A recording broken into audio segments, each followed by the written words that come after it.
துபாய்ல, அதாவது யுஏஇல ஒரு வீடு வாங்கவோ விக்கவோ உங்களுக்கு எவ்ளோ நேரம் ஆகும்னு நினைக்கிறீங்க? ஒரு வாரம் ஆகுமா?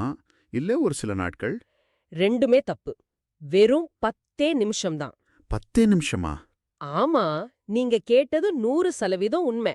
வெறும் 10 நிமிஷத்துல பல கோடி ரூபாய் மதிப்புள்ள ஒரு சொத்து பரிமாற்றத்த உங்களால அங்க செஞ்சு முடிக்க முடியும். இது உண்மையிலே ஆச்சரியமான ஒரு விஷயம்தான். ஆனா இதே வேலைய நம்ம ஊர்ல, இந்தியால செஞ்சு முடிக்கணும்னா குறைஞ்சது 2 மாசத்துல இருந்து 6 மாசம் வரைக்கும் ஆகும். சில சமயம் அதை விட அதிகமா கூட ஆகலாம். கண்டிப்பா. இந்த மலைக்க வைக்கிற ஒரு முரண்பாட்டோட தான் நாம இன்னைக்கு இந்த ஆழமான விவாதத்தை ஆரம்பிக்க போறோம். இந்த விரிவான அலசலுக்கு உங்களை வரவேற்கிறோம். நீங்க சொந்தமா ஒரு வீடு வாங்கணும்னு ஆசைப்படுறவரா இருக்கலாம். ஆமா, இல்லனா டெக்னாலஜி எப்படி இந்த உலகத்தை தலைகீழா மாத்துதுன்னு தெரிஞ்சுக்க ஆர்வமா இருக்கிறவரா கூட நீங்க இருக்கலாம். இன்னைக்கு நாம பார்க்க போற தரவுகள் கண்டிப்பா உங்களை ஆச்சரியப்பட வைக்கும். குறிப்பா சொல்லணும்னா, ஒரு அமைச்சருக்கு கொடுக்கப்பட்ட 4 முக்கியமான பரிந்துரைகள் அடங்கிய தரவுகளை தான் நாம இன்னைக்கு அலச போறோம். அதாவது நம்ம ஊரு நில ஆவணங்கள்ல இருக்கிற சிக்கல்களை பிளாக் செயின் தொழில்நுட்பம் மூலமா எப்படி மொத்தமா மாத்தலாம் அப்படிங்கிறது தான் இந்த விவாதத்தோட நோக்கம். சரி, இது கொஞ்சம் டீட்டெயிலா பாப்போம். இப்போதைக்கு நம்ம ஊர்ல ஒரு நிலம் வாங்குறதோ விக்கிறதோ எவ்ளோ பெரிய தலைவலின்னு நமக்கு நல்லாவே தெரியும். ரொம்ப பெரிய தலைவலி தான். உதாரணத்துக்கு, ரமேஷ்னு ஒரு நடுத்தர வர்க்கம் மனுஷனை எடுத்துப்போம். அவரு தன்னோட பல வருஷ சேமிப்பை எல்லாம் கொட்டி ஒரு சின்ன பிளாட் வாங்குறாருன்னு வச்சுப்போம். சரி. அவரு அந்த பத்திரப்பதிவு ஆபீஸ்க்கு போகும்போது என்ன நடக்கும்?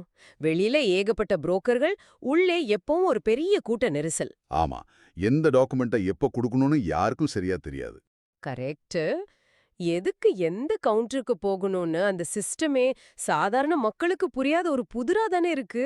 அந்த ஆபீஸ்களை இடைத்தரகர்கள் எப்படி முழுமையா ஆக்கிரமிச்சு வச்சிருக்காங்கன்னு இந்த தரவுகள் ரொம்ப தெளிவா சுட்டிக்காட்டுது.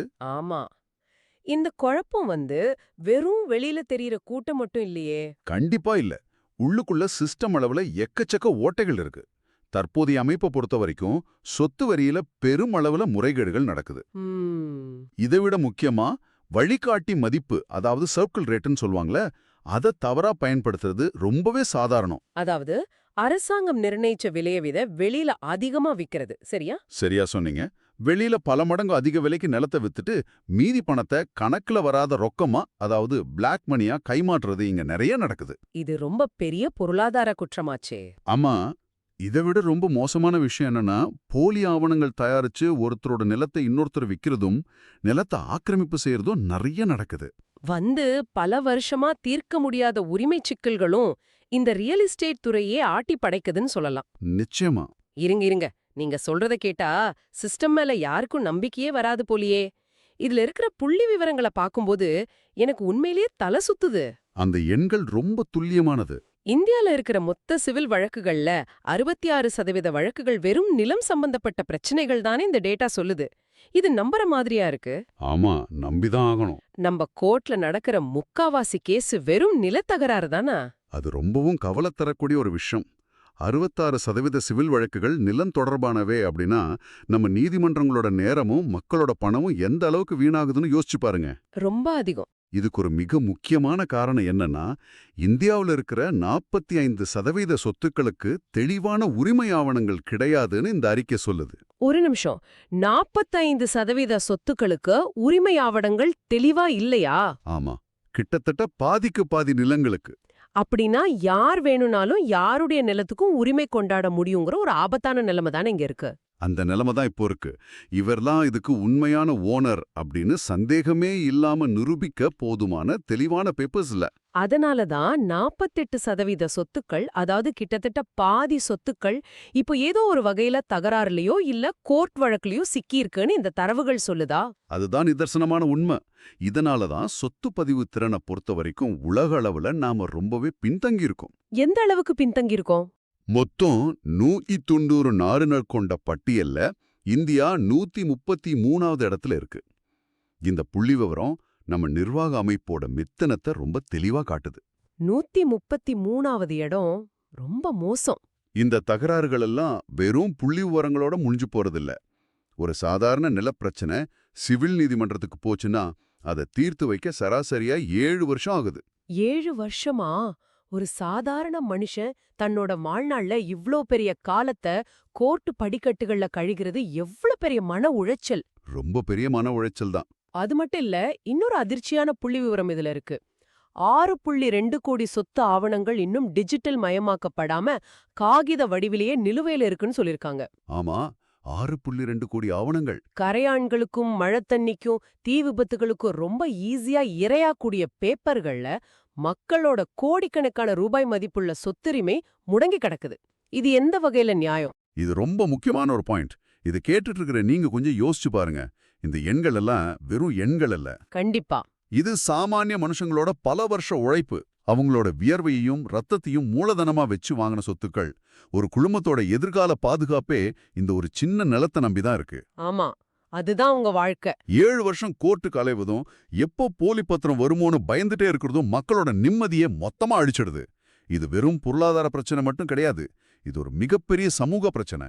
இந்த இடத்துல தான் நாம கவனிக்க வேண்டிய ஒரு மிகப்பெரிய ட்விஸ்ட் இருக்கு. இந்த இருண்ட சூழ்நிலைக்கு ஒரு சூப்பரான தீர்வாகத்தான் அமைச்சருக்கு வழங்கப்பட்ட அந்த பரிந்துரைகள் அமைஞ்சிருக்கு. சரியான தீர்வு அது. டெக்னாலஜி மூலமா இந்த ரியல் எஸ்டேட் குழப்பங்களை எப்படி சரி செய்யலாம் அப்படிங்கிறதுக்கான ஒரு ப்ளூ பிரிண்ட் இந்த தரவுகள்ல இருக்கு. அதுல இருக்கிற முதல் பரிந்துரைய பாருங்க. சொல்லுங்க. இந்தியாவோட அனைத்து நிலம் மற்றும் சொத்து ஆவணங்களையும் பிளாக் செயின் தொழில்நுட்பத்துல கொண்டு வாங்க அப்படிங்கிறது தான் அது. இந்த பரிந்துரை ரொம்பவே துணிச்சலான, அதே சமயம் காலத்தின் கட்டாயமான ஒரு விஷயம். நிறைய பேருக்கு இந்த பிளாக் செயின் அப்படிங்கிற வார்த்தையை கேட்டோன்னே ஒரு குழப்பம் வரும். ஆமா, இது ஏதோ கிரிப்டோ கரன்சி, பிட்காயின் சம்பந்தப்பட்ட விஷயம்னு குழப்பிக்க வேண்டாம். பிளாக் செயின் அப்படிங்கிறது மிகவும் பாதுகாப்பான ஒரு டிஜிட்டல் தொழில்நுட்பம். அதை வச்சு என்ன பண்ணலாம்? இது கொண்டு பிளாக் செயின் அடிப்படையிலான நிலப்பதிவு லெட்ஜரை உருவாக்குங்க அப்படின்னு அந்த அறிக்கையில பரிந்துரை செஞ்சிருக்காங்க. ஆனா இதை இன்னைக்கு நைட் ஆரம்பிச்சே நாளைக்கு காலையில நாடு முழுக்க செஞ்சு முடிச்சுட முடியாதுங்கிறதையும் அவங்க தெளிவா சொல்லியிருக்காங்க. அது பிராக்டிகலா சாத்தியம் இல்லையே. முதல் கட்டமா 10 முக்கிய நகரங்கள், அதாவது பெருநகரங்கள் மற்றும் 2ஆம் நிலை நகரங்கள்ல இருந்து இந்த திட்டத்தை பைலட் ப்ராஜெக்டா தொடங்கணும்னு இந்த முதல் பரிந்துரை சொல்லுது. இது ரொம்ப சரியான அணுகுமுறை. சரி, இதை நடைமுறைப்படுத்தினா இந்த பிளாக் செயின் லெட்ஜர் எப்படி வேலை செய்யும்னு கொஞ்சம் சிம்பிளா விளக்க முடியுமா? கண்டிப்பா. இது ஒரு மிகப்பெரிய, ஆனா 100% வெளிப்படையான ஒரு டிஜிட்டல் பதிவு புத்தகம்னு வச்சுக்கலாம். ஓகே. இந்த பிளாக் செயின் லெட்ஜர்ல ஒவ்வொரு நிலப்பதிவும் ஒருத்தர்கிட்டேந்து இன்னொருத்தருக்கு நடக்கிற விற்பனையும் ரொம்ப துல்லியமா பதிவாகும். பட்டா மாறுதல் நடக்குமே, அதுவும் பதிவாகுமா?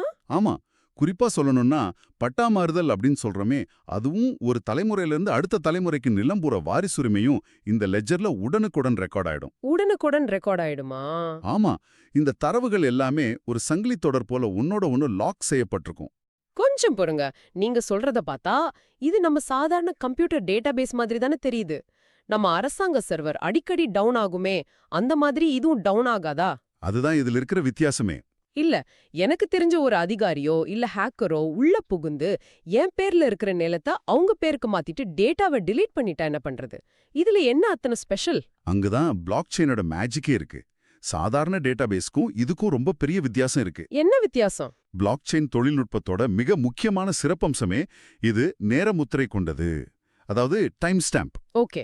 ஒரு பதிவு எப்போ எந்த செகண்ட்ல நடந்துச்சு அப்படிங்கிற துல்லியமான நேரம் அதோட இணைக்கப்பட்டு லாக் ஆகிடும். அதை விட முக்கியம், இது யாராலும் மாற்றவோ அல்லது சிதைக்க முடியாதது.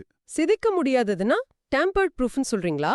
ஆமா, ஒரு முறை தகவல் இதுல பதிவாகிடுச்சுன்னா எந்த ஒரு அதிகாரியாலேயோ முதலமைச்சராலேயோ இல்ல பெரிய ஹேக்கராலேயோ கூட அதை அழிக்கவோ மாற்றி எழுதவோ முடியாது. அது எப்படி சாத்தியம்?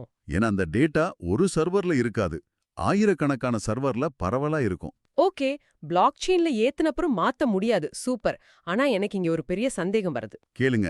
இப்போ நம்ம கிட்ட இருக்கிற பழைய பேப்பர் டாக்குமெண்ட்ஸ்ல 45% தெளிவா இல்ல, பாதியாவது போலி ஆவணம்னு நீங்களே சொல்றீங்க.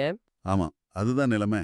அப்போ இந்த குப்பையான போலியான ஆவணங்களை அப்படியே ஸ்கேன் பண்ணி பிளாக் செயின்ல ஏத்துனா அது காலத்துக்கும் அழிக்க முடியாத நிரந்தர போலி ஆவணமா மாறிடாதா? கண்டிப்பா மாறும். கம்ப்யூட்டர் பாஷையில சொல்லணும்னா கார்பேஜ் அவுட் மாதிரி ஆகிடாதா? இந்த சிக்கலை எப்படி தீர்க்கிறது? இது ரொம்ப பிரமாதமான கேள்வி. இதனாலதான் அந்த அறிக்கையில வெறும் ஸ்கேன் பண்ணி அப்லோட் பண்ணுங்கன்னு சொல்லல. அப்ப வேற என்ன சொல்லிருக்காங்க? இந்த 10 நகரங்கள்ல பைலட் திட்டம் ஆரம்பிக்கும்போது அதுக்கு முன்னாடி ஒரு வேலிடேஷன் லேயர் உருவாக்கணும்னு சொல்லிருக்காங்க. வேலிடேஷன் லேயர்னா? அதாவது ஒரு நிலத்தோட பேப்பர் ஆவணத்தை பிளாக் செயின்குள்ள ஏத்துறதுக்கு முன்னாடி அரசாங்கம் ஒரு மிகப்பெரிய சட்ட ரீதியான தணிக்கை செய்யணும், லீகல் ஆடிட். ஓஹோ, எல்லாத்தையும் செக் பண்ணுவாங்களா? ஆமா, அந்த நிலம் உண்மையிலேயே யாருக்கு சொந்தம்னு கள ஆய்வு செஞ்சு ஜிபிஎஸ் மூலமா அளந்து எல்லாம் சரியா இருந்தா மட்டும்தான் பிளாக் செயின்குள்ள என்ட்ரியே நடக்கும். அப்போ போலி ஆவணங்கள் உள்ள போறதுக்கு வாய்ப்பே இல்ல. நிச்சயமா இல்ல. ஒரு தடவை உள்ள போயிடுச்சுன்னா அதுக்கப்புறம் எந்த மோசடியும் நடக்க வாய்ப்பே இல்ல. ஓஹோ, அப்படி ஒரு செக்கிங் ப்ராசஸ் இருக்கு. அப்போ இதோட முழு அர்த்தம் என்ன?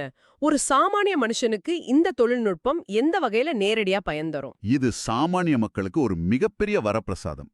இதோட முழு அர்த்தம் என்னன்னா, உங்களால ஒரு சொத்தோட உரிமையை உடனடியா சரிபார்க்க முடியும். முன்னாடி யார் யாருகிட்ட அந்த நிலம் இருந்துச்சு, பேங்க்ல ஏதாச்சும் லோன் இருக்கா, இல்ல ஏதாவது வில்லங்கம் இருக்கான்னு நீங்களே பாத்துக்கலாம். எந்த புரோக்கரும் இல்லாம? ஆமா, எந்த புரோக்கரும் இல்லாம, யாருக்கும் லஞ்சம் கொடுக்காம, நிகழ்நேரத்துல, அதாவது ரியல் டைம்ல உங்களாலேயே உங்க மொபைல்ல பார்க்க முடியும். இது ரொம்ப சூப்பரா இருக்கே. ஒரு பட்டன் அழுத்தினா அந்த நிலத்தோட முழு வரலாறும் எந்த மோசடியும் இல்லாம உங்க கண்முன் தோன்றும்.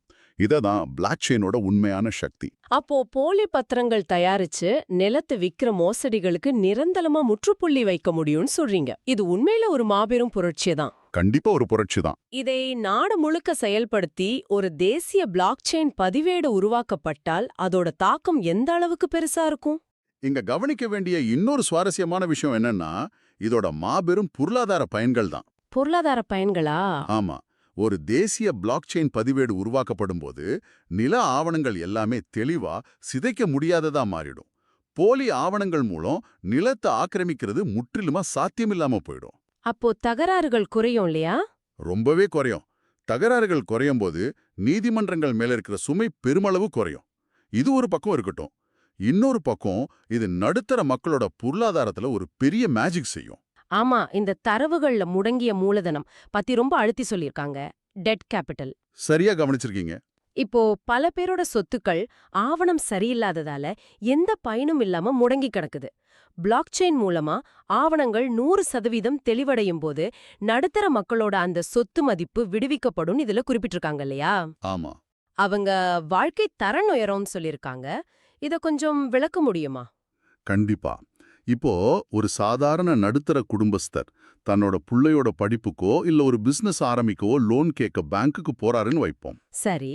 அவரோட நிலத்துல ஒரு சின்ன டாக்குமெண்ட் மிஸ் ஆனா கூட டைட்டில் கிளியரா இல்லைன்னு சொல்லி பேங்க் லோனை ரிஜெக்ட் பண்ணிடுவாங்க. ஆமா, நிறைய பேருக்கு இது நடக்குது. ஆனா பிளாக் செயின் வந்தா பேங்க் அதிகாரிகள் அவங்க சிஸ்டம்லயே செக் பண்ணிட்டு அடுத்த நிமிஷமே லோன் அப்ரூவ் பண்ணிடுவாங்க. இது ரொம்ப பெரிய ரிலீஃப் மக்களுக்கு. அது மட்டும் இல்லாம சொத்து உரிமைகள் தெளிவா இருக்கிறதால அரசாங்கத்துக்கு வரவேண்டிய சொத்து வரி வசூல் பல மடங்கு அதிகரிக்கும். கருப்பு பணம் மூலியமா நடக்கிற பினாமி பரிவர்த்தனைகள் மொத்தமா தடுக்கப்படும். சூப்பர். இதுல இன்னொரு வார்த்தையும் சொல்லிருக்காங்க. ரியல் எஸ்டேட் முதலீட்டு அறக்கட்டளைகள், அதாவது ரீட்ஸ் போன்ற முதலீடுகள் பெருகும்னு இந்த ஆவணம் சொல்லுது. அப்படின்னா என்ன? சொல்றேன். சாதாரண மக்களுக்கு இதுல என்ன லாபம்னு சொல்ல முடியுமா? ரீட்ஸ் அப்படிங்கிறது ஷேர் மார்க்கெட்ல இருக்கிற மியூச்சுவல் ஃபண்ட் மாதிரி ரியல் எஸ்டேட்கான ஒரு ஃபண்ட். ஓஹோ. இப்போ நீங்க ஒரு பெரிய ஷாப்பிங் மால்லயோ இல்ல ஐடி பார்க்லயோ முதலீடு செய்யணும்னா உங்ககிட்ட பல கோடி ரூபாய் இருக்கணும். ஆமா, அதெல்லாம் சாதாரண ஆளுங்களுக்கு சாத்தியம் இல்லையே. ஆனா ரீட்ஸ் மூலியமா உங்ககிட்ட இருக்கிற வெறும் 1000 ரூபாயை கூட அந்த பெரிய பில்டிங்ல உங்களால முதலீடு செய்ய முடியும். 1000 ரூபாய் வச்சு கூட ரியல் எஸ்டேட்ல முதலீடு பண்ணலாமா? கண்டிப்பா முடியும். ஆனா நில ஆவணங்கள்ல மோசடி இருக்கிற வரைக்கும் உள்நாட்டு முதலீட்டாளர்களோ வெளிநாட்டு நிறுவனங்களோ இங்க பணத்தை போட பயப்படுவாங்க. அதுவும் உண்மைதான். ரிஸ்க் எடுக்க மாட்டாங்க. பிளாக் செயின் மூலமா 100% வெளிப்படைத்தன்மை வரும்போது இந்த ரீட்ஸ் முதலீடுகள் பல மடங்கு பெருகும். இது ஒட்டுமொத்த பொருளாதாரத்துக்கும் ஒரு மிகப்பெரிய உந்து சக்தியா மாறும். இப்போதான் எனக்கு அந்த கனெக்ஷன் புரியுது. வெளிப்படைத்தன்மை எங்கிருக்கோ அங்க முதலீடுகளும் வளர்ச்சியும் தானாகலே வந்து சேரும். 100% உண்மை. சரி, ஆரம்பத்துல நாம அது UAE நாட்டை பத்தி பேசணும்ல. 10 நிமிஷத்துல அங்க எப்படி ஒரு சொத்தை விக்க முடியுது? ஆமா, நம்ம ஊர்ல ஏன் முடியல? பிளாக் செயின் மட்டும்தான் அங்க காரணமா, இல்ல வேற ஏதாவது சீக்ரெட் இருக்கா? UAEல 10 நிமிஷத்துல வேலை முடியறதுக்கு காரணம் அவங்க பிளாக் செயின் தொழில்நுட்பத்தோட சேர்த்து டிஜிட்டல் ஐடி சிஸ்டத்தையும் ஒருங்கிணைச்சு வச்சிருக்காங்க. டிஜிட்டல் ஐடினா நம்ம ஊர் ஆதார் கார்டு மாதிரியா? நம்ம ஒரு ஆதார் கார்டு மாதிரி தான். ஆனா அதை விட பல மடங்கு அட்வான்ஸ்டான ஒரு சிஸ்டம் அது. ஓகே. சொத்து வாங்குறவரும் விக்கிறவரும் எந்த ஆபீஸ்க்கும் நேர்ல போக வேண்டியதில்ல. அவங்க மொபைல் ஆப் மூலமாவே தங்களோட டிஜிட்டல் ஐடியை உறுதிப்படுத்துவாங்க. எல்லாமே ஆன்லைன் தானா?